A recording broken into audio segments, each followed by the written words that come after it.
tenía una amiga y su mamá creía, porque yo estaba cerca de mi tía, que podía transmitirle el VIH solo porque vivía con mi tía Viole.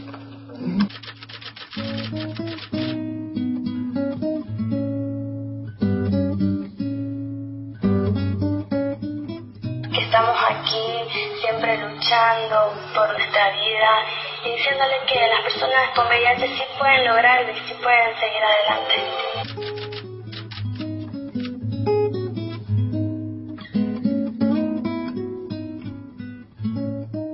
En Bolivia, desde 1984 hasta el 2013, se han registrado 10.580 casos, reportando una epidemia concentrada en algunos grupos de riesgo y en los departamentos más poblados. La migración laboral interna e internacional, la prevalencia de la tuberculosis y el tabú asociado al VIH podrían estar ocultando la verdadera realidad del VIH en Bolivia. ¿Vivir bien? Interpelando nuestro justo derecho. El estigma continúa aumentando en algunos grupos que se consideran de alto riesgo, tales como los hombres gays, las trabajadoras sexuales y las personas que usan drogas. Esta desinformación impide que la población boliviana asuma su propia vulnerabilidad ante el VIH. Preferimos pensar que a nosotros jamás nos pasará. El virus no es solo de los mal llamados grupos de riesgo, ¿no? Es de cualquier persona que tiene una conducta de riesgo, ¿no? Entonces creo que cualquier persona que ha tenido una conducta de riesgo tiene la posibilidad de tener el virus. Ahora vemos a muchas mujeres del hogar y tienen el VIH. ¿Y dónde adquirieron el VIH? En su propia cama, ¿no? En los primeros años de la presencia del VIH en Bolivia, muchas personas murieron por falta de medicamentos, atención y el impacto de ser señalados. En el año 2000, 15 líderes viviendo con el VIH fundaron la Red Bol. 2 años después, 52 personas viviendo con el VIH llevaron al Estado boliviano a un juicio ante la Comisión Interamericana de Derechos Humanos. Pidieron sus medicamentos como medida preventiva a sus muertes. Hoy, de aquellos 52 firmantes, solo viven 8. Nosotros hemos hecho la ley 3729, que es la ley del VIH. En esa ley se habla específicamente de la atención integral, multidisciplinaria, gratuita y de por vida, y del acceso a los medicamentos para todas las personas viviendo con el VIH en Bolivia, sean bolivianos o extranjeros, porque hay algunos extranjeros que están viviendo con el VIH en Bolivia. Cuando yo entré de voluntario a la Fundación Red Vida, yo he visto morir a mucha gente, amigos cercanos, porque no tenían medicamentos, no tenían una atención en los centros hospitalarios. Algunos eran perseguidos por la policía, había bastante discriminación y rechazo hacia las personas con VIH. Nosotros queremos una asignación de presupuestos para que todas estas personas que no pueden pagar tengan el acceso al medicamento y la atención de manera gratuita.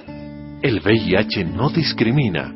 Algunas personas viven con este virus y ni siquiera lo saben. Otros lo contrajeron a causa de la violación sexual, a través de transfusiones de sangre inseguras, y la gran mayoría por asociar el consumo de alcohol a las relaciones sexuales. Para muchas personas, el VIH fue lo único que quedó de una relación de pareja donde se creía que existía amor y fidelidad mutua.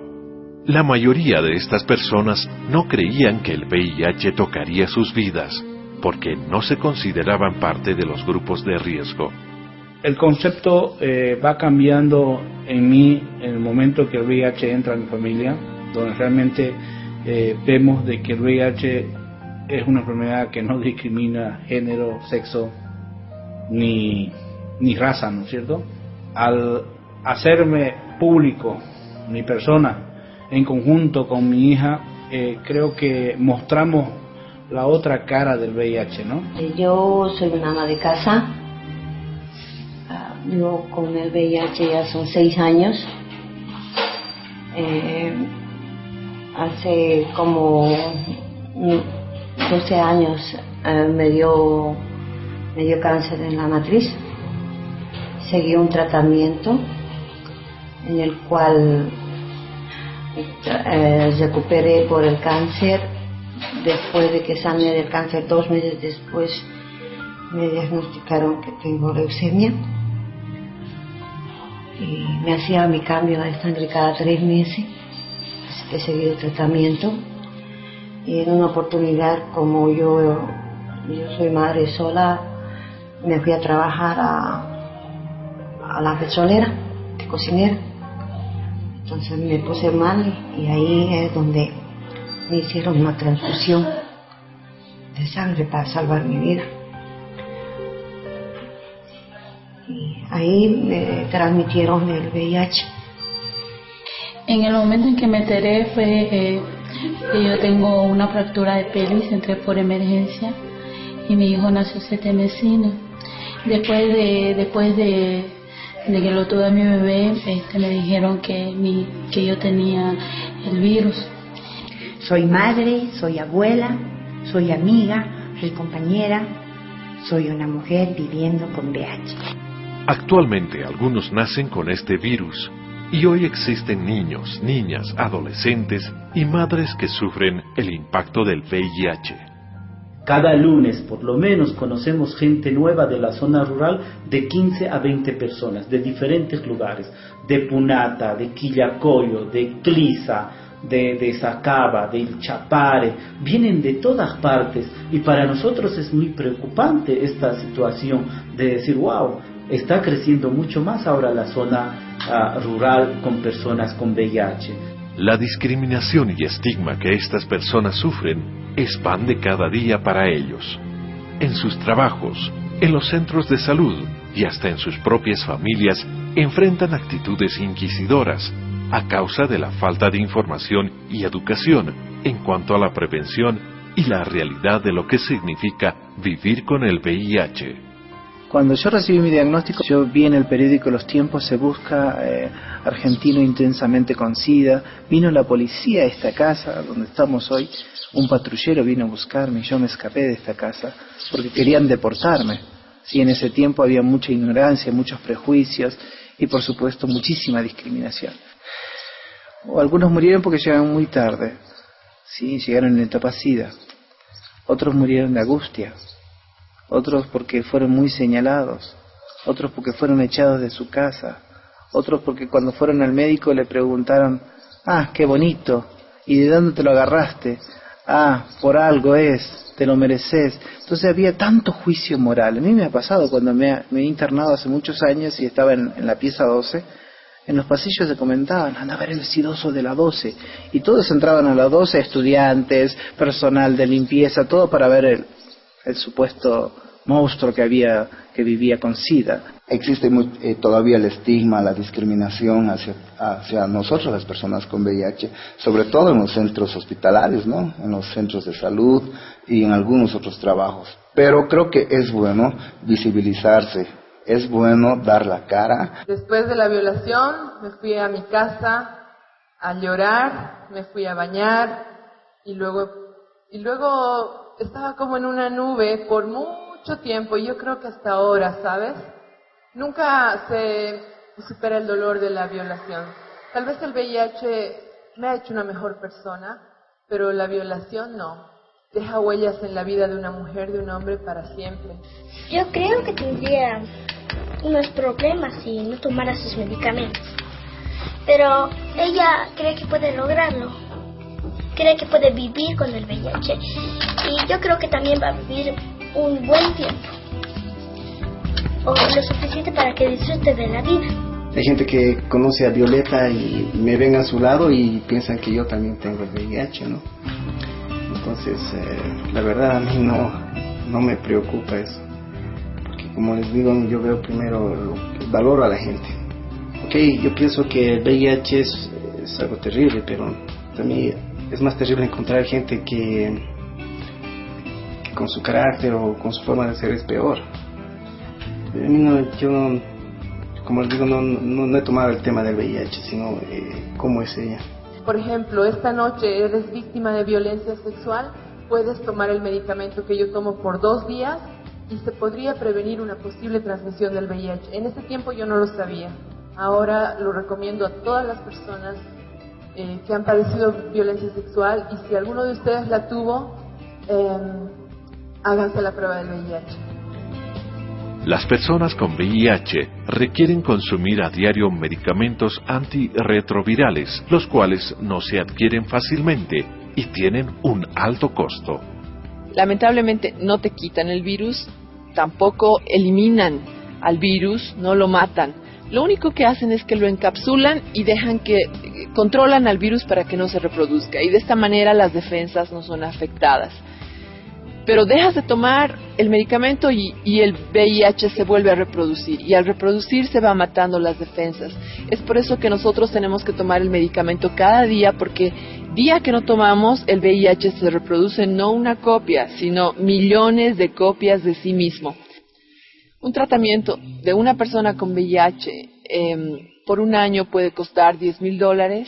Ese precio realmente es prohibitivo para la mayoría de la gente. Hay oportunidades que tengo que, como sea, a veces hacerles hambrear a mis hijos porque no tengo, y con las enfermedades que me vienen, entonces me estreso, me preocupa, no sé de dónde sacar, no sé qué hacer, y no sé dónde ir, y no puedo hacer nada, y no me desespera el no tener, digamos, dinero. Los medicamentos que nosotros tomamos son medicamentos del Fondo Mundial y son medicamentos genéricos. Ese nombre quiere decir que son medicamentos que tienen la misma fórmula química, pero no tienen la marca. El costo de esos medicamentos llega a ser $400 por persona por año.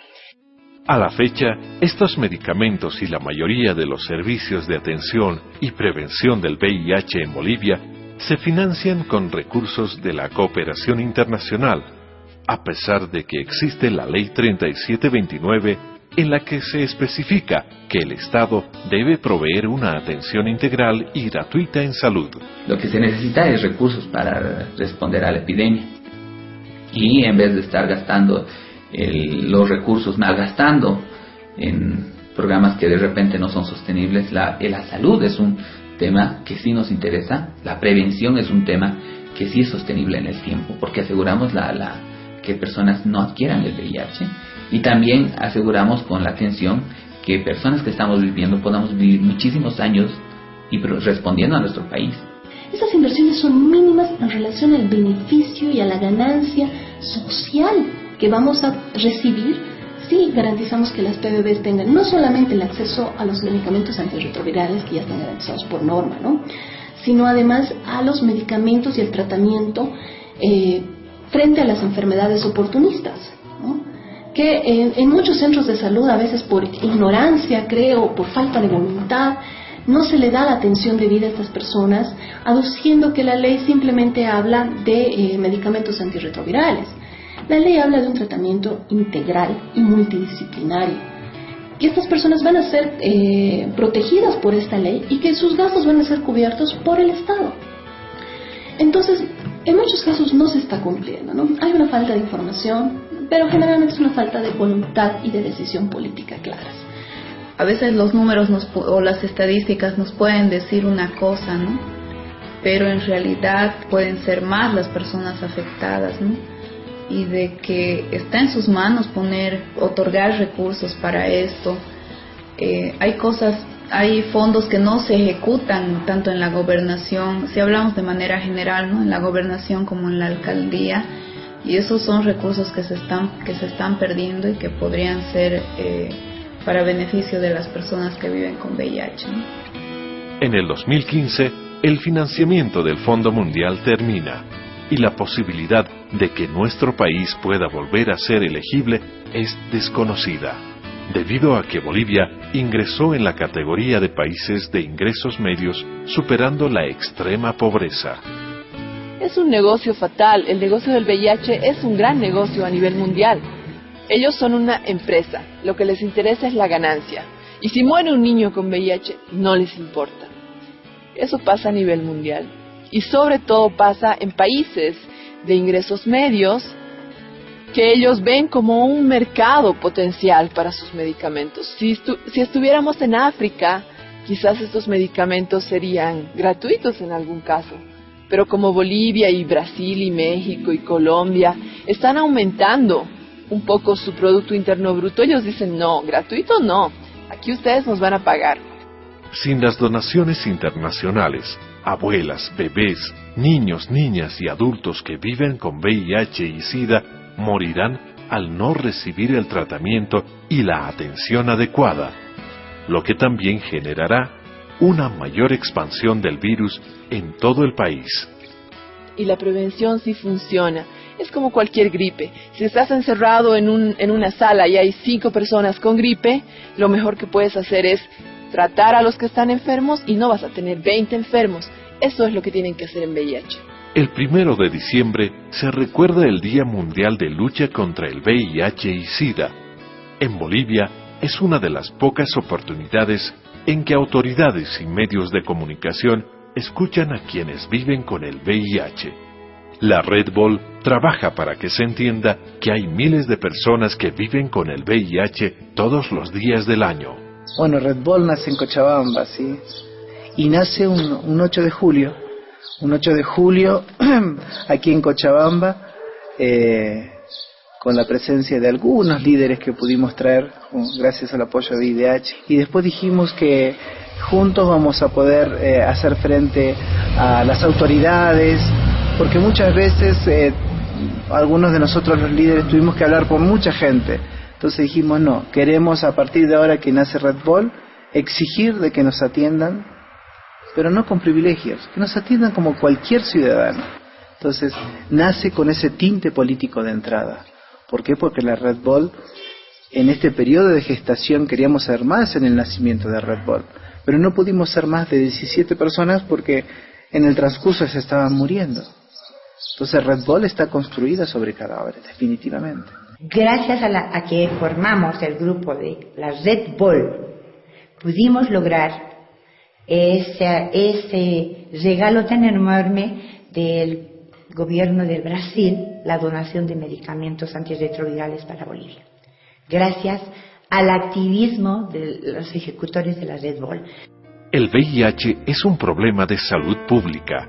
Si el Estado no cumple con su responsabilidad, el SIDA tocará las puertas de muchos hogares bolivianos. Muchos se han muerto por esto, porque los han señalado, porque los han juzgado, y los primeros los mataron socialmente. Que tomemos conciencia, nadie está libre, entonces ser más tolerantes y ser más humanos, ponernos un poquito en los zapatos de aquella persona que vive con VIH.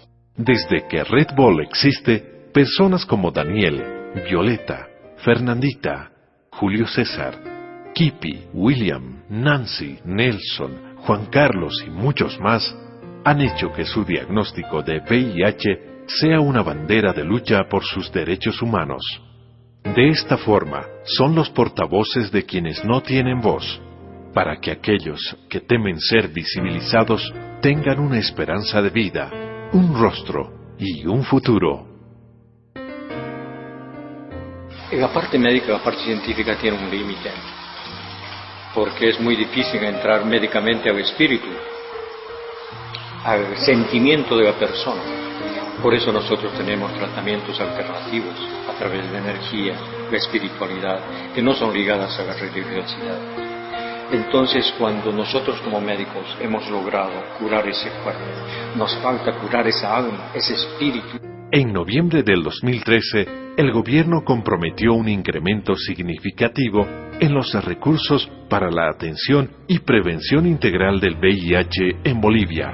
Aseguró que las personas que viven con VIH y SIDA en el país tendrán el acceso a los medicamentos antirretrovirales y a una atención digna y oportuna. Nosotros como gobierno nacional hemos asumido como un compromiso político, pero también como un mandato social, el proteger la salud de todos los bolivianos y bolivianas, en este caso también de las personas que viven con el VIH. Por ello, en los últimos 4 años, el presupuesto asignado para esta temática ha incrementado en un más del 200% que hoy por hoy designa el gobierno nacional al tema del programa del VIH. Las miles de personas que en Bolivia viven con el VIH esperan que dicha promesa se cumpla y el acceso al vivir bien sea una realidad para todos en el país. Y hay que celebrar la vida, hay que celebrar la vida. Lo dice Daniel, que esto lo aprendió a partir de un diagnóstico. Yo invito a cada uno de ustedes que se apasionen por la vida sin necesidad de un diagnóstico.